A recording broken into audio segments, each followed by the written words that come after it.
함께 신앙 고백하겠습니다. 나는 전능하신 아버지 하나님, 천지의 창조주를 믿습니다. 나는 그의 유일하신 아들, 우리 주 예수 그리스도를 믿습니다.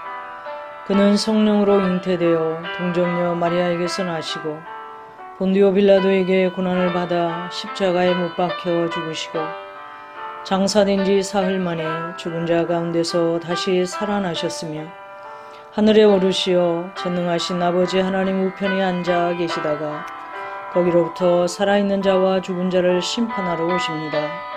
나는 성령을 믿으며 거룩한 공교회와 성도의 교제와 죄를 용서받는 것과 몸의 부활과 영생을 믿습니다. 아멘.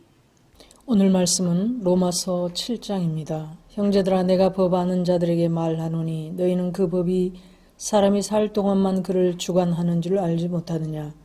남편 있는 여인이 그 남편 생전에는 법으로 그에게 매인 바 되나 만일 그 남편이 죽으면 남편의 법에서 벗어나느니라. 그러므로 만일 그 남편 생전에 다른 남자에게 가면 음녀라. 그러나 만일 남편이 죽으면 그 법에서 자유롭게 되나니 다른 남자에게 갈지라도 음녀가 되지 아니하느니라. 그러므로 내 형제들아, 너희도 그리스도의 몸으로 말미암아 율법에 대하여 죽임을 당하였으니 이는 다르니 곧 죽은 자 가운데서 살아나신 이에게 가서 우리가 하나님을 위하여 열매를 맺게 하려 함이라.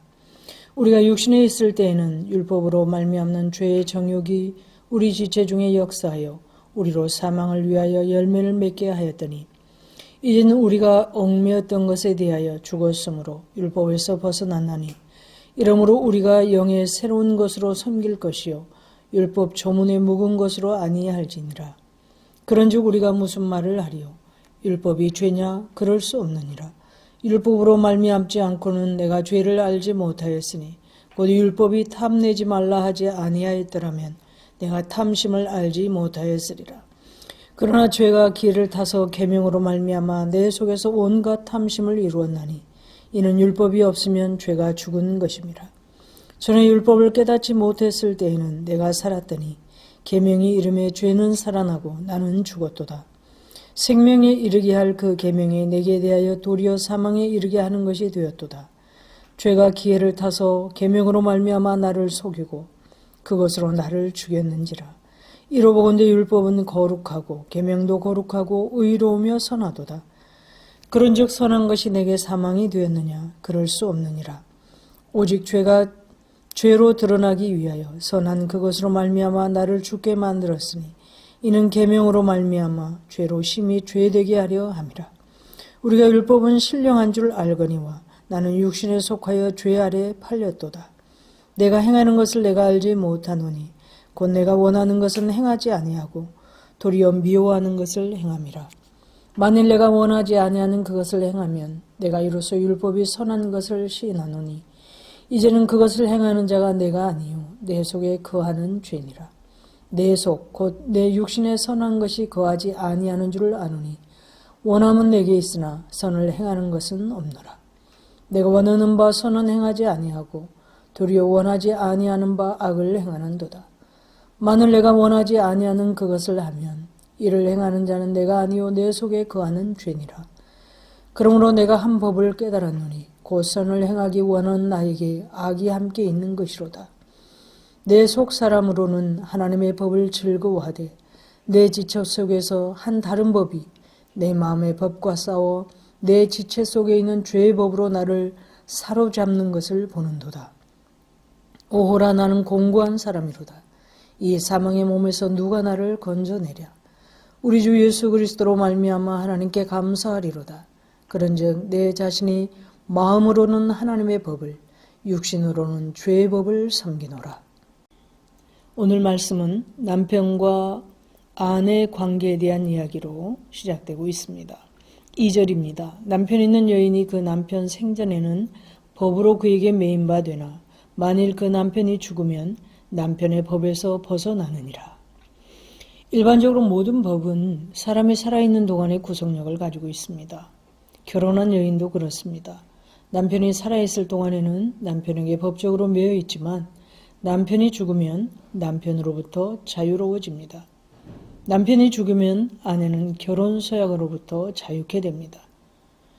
유대인에게 있어서 율법은 남편과 같은 존재였습니다. 그리고 4절에서 이렇게 말씀하십니다. 그러므로 내 형제들아 너희도 그리스도의 몸으로 말미암아 율법에 대하여 죽임을 당하였으니 이는 다르니 곧 죽은 자 가운데서 살아나신 이에게 가서 우리가 하나님을 위하여 열매를 맺게 하려 함이라. 남편이 죽으면 그 아내가 그 남편으로부터 자유로워지는 것처럼 예수 그리스도를 통해 의롭다함을 얻은 성도들은 율법에 대하여 죽임을 당하였다고 말씀합니다. 죽임을 당하였다는 말은 죽는데 내어줌을 당했다는 뜻입니다. 그러므로 율법에 대하여 죽임을 당했다는 것은 우리가 예수를 믿어 그와 연합함으로 인해 스스로의 의지와 상관없이 율법의 노예 상태에 대하여 죽임을 당했다는 것입니다. 예수를 믿는 사람들이 더 이상 율법의 주권 아래 있지 않음을 말씀하는 것입니다. 누구든지 예수를 믿으면 더 이상 율법 아래 있지 않고 은혜 아래 있게 됩니다. 예수를 믿는 순간 율법에 대해 죽임을 당한 상태가 되기 때문입니다. 이 일은 예수 그리스도를 통해 이루어진 일이고 예수 그리스도를 통해 이렇게 하신 이유는 하나님을 위해 열매 맺기 위함이라고 말씀합니다. 사실 이것이 우리를 구원하신 궁극적인 이유입니다. 그래서 6절에서 이렇게 말씀합니다. 이제는 우리가 얽매였던 것에 대하여 죽었으므로 율법에서 벗어났으니 이러므로 우리가 영의 새로운 것으로 섬길 것이요 율법 조문에 묵은 것으로 아니할지니라. 이러므로 우리가 영의 새로운 것으로 섬길 것이요. 예수 그리스도 안에서 사는 새 삶은 영의 새로운 것으로 사는 삶입니다. 여기서 영은 성령을 의미합니다. 율법에 대해 죽음으로써 율법의 제약에서 벗어난 성도는 이제 새롭게 하시는 성령의 인도를 따라 살아가게 되었음을 말씀하시는 것입니다. 예수님과의 새 삶은 성령에 지배되는 삶이고 성령은 하나님의 말씀을 깨닫게 하시고 또 지킬 수 있도록 힘을 공급해 주십니다. 그러므로 예수와 연합한 사람들은 하나님을 위한 열매를 맺을 수 있는 존재가 된 것입니다. 아니 예수 그리스도와 연합함으로 새로운 피조물이 된 성도들에게만 이 열매를 기대할 수 있습니다. 고린도후서 5장 17절입니다. 그런즉 누구든지 그리스도 안에 있으면 새로운 피조물이라 이전 것은 지나갔으니 보라 새 것이 되었도다. 로마서 6장 22절에서는 이렇게 말씀합니다.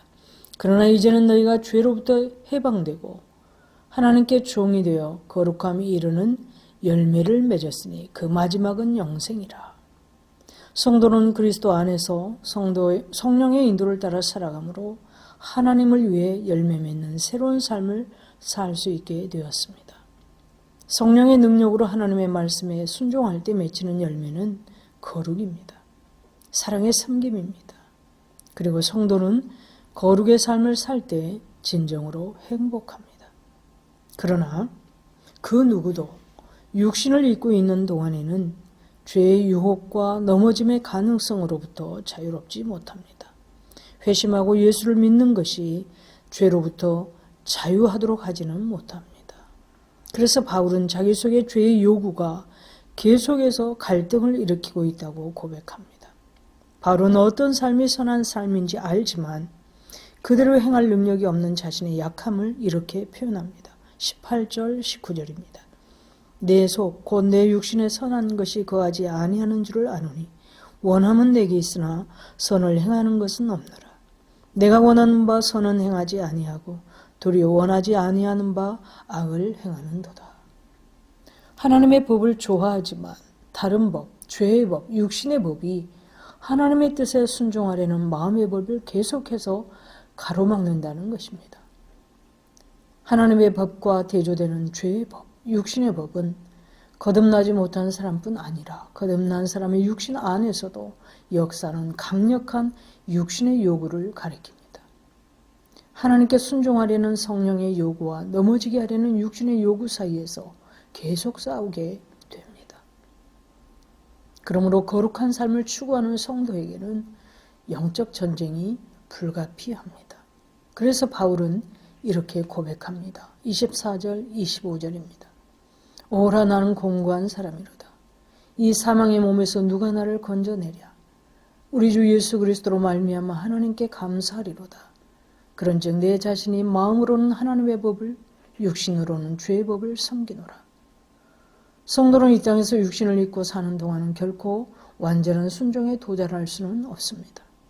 그러나 그렇다고 거룩한 삶, 하나님께 순종하는 삶을 포기하는 것이 아니라 육의 소욕을 이기고 영의 소욕을 따라 사는 순간이 늘어나도록 이김을 주시는 예수 그리스도를 의지하며 영적 씨름을 계속해야 합니다. 성령의 요구를 따라 사는 순간이 늘어날수록 그 기쁨을 누리게 되고 순종할 힘 또한 커질 것입니다. 함께 기도하겠습니다. 오늘 주신 말씀을 기억하면서 기도하시고 바른 신앙 고백과 실천적 신앙의 반석에 세운 교회가 되게 해주시기를 2021년 세상 속의 교회로서 빛과 소금으로 사는 한 해가 되기를 영과 진리로 예배하는 예배자들을 가득 채워주시기를 담임 목사님의 말씀 사역에 성령의 나타남과 능력이 있게 하셔서 선포되는 말씀을 통해 구원과 치유와 회복의 역사가 있게 해주시길 코로나19가 속히 종료되고 삶을 회복시켜 주시길 위해 기도하겠습니다. 오늘 주일 기도 제목입니다. 주일 예배 참석한 모든 성도들이 성삼위 하나님을 온전히 예배하며 온전히 주일을 성수할 수 있도록 우리 교회 비전인 반석 위에 세운 교회로서 성령과 진리로 예배하는 교회, 제자를 양육하는 교육적 교회, 성경적 직분이 회복되는 교회, 세상으로 파송하는 선교적 교회가 되기를 보이는 곳 보이지 않는 곳에서 봉사하는 성도들에게 기쁨을 주시고 서로 사랑으로 감당할 수 있도록 중보기도 팀원들이 하나님께서 주신 힘으로 계속해서 주일 예배를 기도로 잘 섬길 수 있도록 기도해 주시고 여러분 가지고 계신 개인적인 기도의 제목을 위해 기도하겠습니다.